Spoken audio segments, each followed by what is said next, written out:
Hey everybody, today I'm going to be taking a look at this new indie game that got passed around in a group I'm in on Telegram called Starbuster. Now it's a demo, but I'm going to be doing a review of it. So let's talk about why I'm making a review for the first time in a while, and then we'll talk about the game. So, around 7 or 8 years ago, when I started making videos on this channel that were about gaming, they mostly had one thing in common, and that is they were mostly taking the piss out of terrible games or overhyped games. But then again, the gaming scene was different years ago, and there were actually still exciting new games to look forward to. I mean, you remember the 360? You remember how many good games that had? But nowadays, there's no real point in me to make the same kinds of gaming videos, so I kind of lost interest, and I got involved with a lot of crazy shit and crazy people online that, quite frankly, weren't good people to be around and was in all the wrong places. And then I also lost interest in modern video game because, quite frankly, modern games suck. And this isn't an uncommon mindset because among the circles I hang around today, everyone has come to the same conclusion. Why bother playing any game made after 2013 when you can just emulate or buy a flash cart? And even the developers of modern games know this, which is why they remaster games all the time because nobody is buying their new trash. After advancing in real life and lodging myself out of crazy parts of the internet, I came to the same conclusion, which is that games aren't going to get better unless I decide to start talking about games and whatnot again, but not specifically the garbage. I mean, everybody's calling out the garbage nowadays, so there's no real reason to do it as much anymore. And so in this case, I decided maybe I should try taking a look at random indie games that show promise instead of deliberately trying to seek out garbage on the internet. And it's something I learned early on when making videos about bad games, that not all games are hilariously bad and oftentimes they're just garbage. Just look at walking simulators or terrible visual novels, and most of the time it's just that. They're dull and uninteresting. Maybe they might be set apart by the devs having a meltdown like Yandev does all the time, and then even then, complaining on the internet about some of these games isn't going to get you anywhere in life, and it's not going to make gaming better because the problem is they'll just keep pushing this crap out there. And that is what you can see with gaming today. That's what you can see with movies and music. They just push this crap out there anyway, even if you complain about it. Even if the whole world looks at it and laughs at it and says this is garbage, they'll keep pushing it out. So I decided that, you know, doing that doesn't get you very far compared to promoting good content or even making your own games. So I'm going to try to do a review of this game and see what I think of it. So while I'm in sort of the phase of my life where I'm wondering, like, what would be the future of this channel? What's the future of myself on the internet? Somebody in a Telegram group posts a game, and it's this game called Starbuster. And I decide, maybe it would be a good idea to do a review of this. So here I am. So this is a game called Starbuster, and it was released as part of an online indie game expo called Sage, or as it was called, Sonic Amateur Fan Game Expo. Now, I'm familiar with Sage from my old YouTube days, and that's because they were a Sonic Fan Game Expo. But I think I can guess what happened, even though I've been out of the loop with all the crazy shenanigans of Sonic fans lately. So, this is what I think happened. See, Sonic fans decided to make games that were clearly inspired by Sonic, but with different gameplay variations and new characters, and a setting completely unrelated to Sonic. The two games that come to mind are Spark the Electric Jester and Freedom Planet.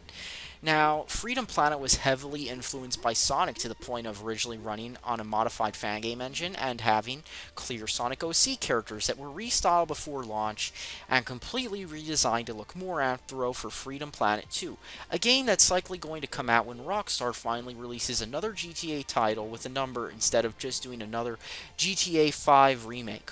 Oh, there's GTA 5 for the 360, now it's on PS4, now it's on the PS5.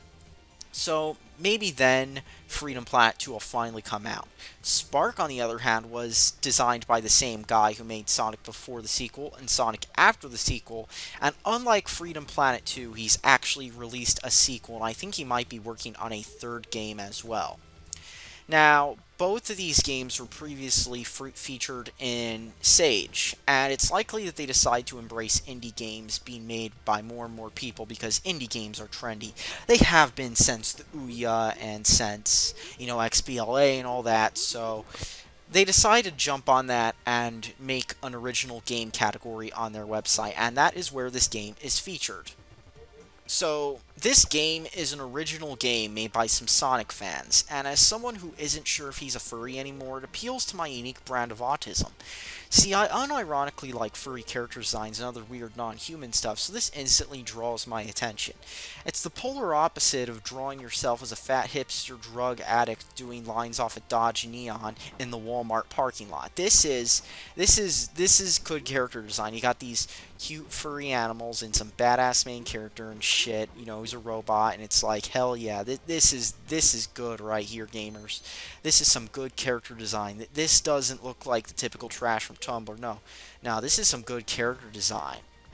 And I wish DeviantArt didn't die unironically because look, where are you gonna find art now? Twitter's trash for that.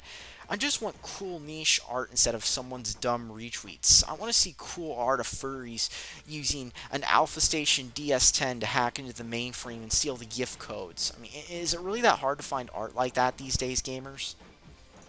So, of course, it's worth mentioning, too, before I play the game, that it's a Unity-powered game, like literally every big indie game these days. I mean, everything is made in Unity.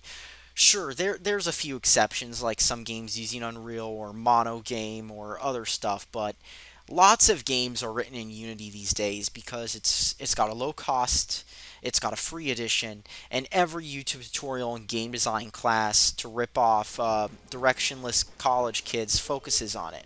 It's popular with every indie developer for a reason. And while I'm not a fan of the Unity engine choice, I'm not going to deny it has its fans. Because even with Unity, if you throw someone who knows what they're doing, they can make a good game out of it, and there have been some big indie hits made in the Unity engine. So, when you fire up the game, you see an intro that shows the basic, plot of the game, which is kind of basic. And you also see an intro for each character. There's one character who's just some robot who gets activated and then you just slash up a bunch of shit, and then there's the other one who has like a robot arm placed on, and that's about it really for story-wise. I mean, for the robot character, there's not really much of a story, but who needs it? But that other character, that lizard waifu thing, well, the problem is that seems to push story a lot more. And quite frankly, after playing the other character, I could care less about whatever the story is. I mean, classic arcade games never had stories anyway. So quite frankly, you don't need a story to make a fun-paced retro game. Now, as Freedom Planet showed, quite frankly, not every game should have a story. I mean, Freedom Planet's story was kind of eh. So, the thing is, I mean, not every indie game needs a story. But let's talk about the gameplay now. So, there's two characters because this game carries over the whole Sonic franchise idea of multiple characters with radically different playstyles. So, you get two characters, this furry robot and some lizard waifu thing. So, I'm going to review each of them individually because they play so much different and they're almost completely different games. And I'll give you a spoiler here. One of them's good and one of them just sucks. So let's start with the furry robot, and this is clearly the shining gem of the game. In the same way that the reason you play Call of Duty is for the multiplayer, not the single player. Even if the single player is good, you always go straight to the multiplayer. So in this game, you have a furry robot who can move very fast, sword slash things, and shoot some things. Though shooting is frustrating as hell, and you'll be tempted to slash things instead. Even though you can shoot some shit, the problem is it's not as good as the slashing gameplay mechanic. I mean, you can move fast and you can slash things fast, so I'm going to do this while sipping some energy drinks late at night. Graphically, the game is full of polish for an indie title, and while it seems to suffer from that pixelated, aliased sprite scaling common with indie titles, it makes up for it in speed in their attempts at polish. It also seems to at times have that generic indie games, not so detailed sprite look for some of the things, but it looks good with its speed and polish. That makes up for it. Look at those level transition screens. You'll see them a lot when you keep dying a game frustrated. They look really good. And for a few solid minutes, I felt like I was able to vibe with this game, because playing it really fast reminded me of those crazy Advanced Warfare multiplayer lobbies I've been in far too many times.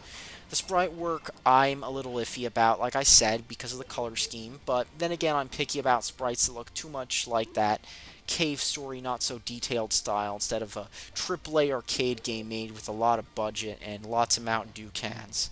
But for what it's worth, it makes up for that kind of with the sheer speed of the gameplay. The music I liked for the first two levels because it reminded me of those Sega CD or 2D early PS1 games where instead of being pigeonholed to making just chiptune music from a quote unquote chiptune composer, it's got this CD quality audio and it seems very interesting. I mean, look what happened to chiptune composers. They went on to like making music with better tools and they loved it. And then the third level or so, it tries to be synthy, but the quality was a little low, and it sounded like the music of Donpachi or later cave arcade games, where it's like so heavily compressed that it just sounds awful. As you play, the game's flaws become apparent, and that is the difficulty curve, and sometimes the frustrating level is on, like with the train gimmick moving in. The game makes up for it with infinite lives and checkpoints, but trying to beat the same boss over and over again can go nowhere and get frustrating fast. And you'll end up getting frustrated with it as you keep managing to die thinking that you got the boss this time, but then it gets lasers you up close because the whole boss design is around some complex strategy, which is like, fuck, I just wanted to shoot some shit and slash some shit, gamers. At least on like Gradius 3, it has infinite lives. Adding it is the fact that it seems to rely on a slow down gimmick where you press a key and you kind of move slowly and all. And I get that they thought it looked cool, but like it's confusing. I guess after playing these levels, I was wanting more, but it's clear the game lacks polish or difficulty levels and balancing in this stage. All in all, I give this character 4 Mountain Dew cans out of 5, let down by the difficulty, but at least it has more polish than a lot of mediocre indie titles I see that become viral hits. But I see plenty of potential for failure because if you know me, I love playing fast-paced chaos games. I played tons of Titanfall 1 and Advanced Warfare because of how fast they were, and I was pissed when they slowed the sequels down. I gotta feel like I'm in the zone wrecking things as I drink store brand Dew late at night and forgetting that I have to get to my $11 an hour job the next day, and that's the life of a gamer. And that's why I played so much Advanced Warfare, because that shit was fun, especially with how fast that was. And I worry this game might be a broken mess with bad boss fights and frustrating level design that gets in the way of my gaming session, my distraction from hell at work tomorrow. Now, I've got much less to say positive about that lizard waifu character's gameplay because it straight up sucks. No, seriously, it straight up sucks. It's some dumb grappling hook mechanic done with the mouse instead of a keyboard that's a pain to use, and you move around with WASD2, and quite frankly, I can't get the hang of it.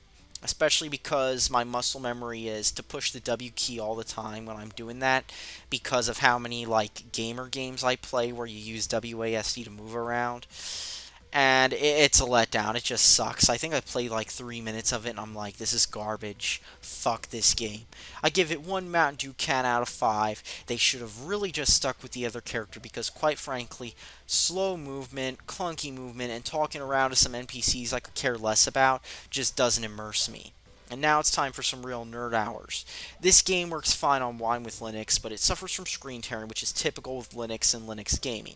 I mean, there's a reason they want to get rid of X11 because it's very infamous for that. And even watching anime MKVs or mumble rap videos gives you bad screen tearing in X11. Going into window mode or alt tabbing mode makes the game lock up.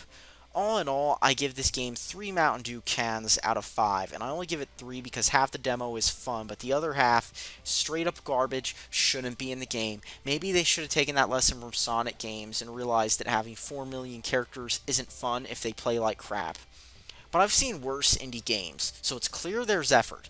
But they should just focus the effort on the good part and making that better instead of on this gimmicky side character that plays like shit. Or they could work on making that character fun to play with, but it's a demo, it's not out yet, and hopefully it doesn't wind up like Freedom Planet 2. As for how fun it is, well, I got more involved with playing COD single players for hours after trying to play this demo, so all I have to say is, this game needs work. Thank you so much for watching this video, gamers. I'm looking to review more niche indie games and other obscure forgotten about games, so leave suggestions in the comments below on what games I should totally review and what indie titles I should showcase that gamers need to know about. So that's all to be said, gamers. Thanks for watching, subscribe for more, and leave down in the comments what you think of this game.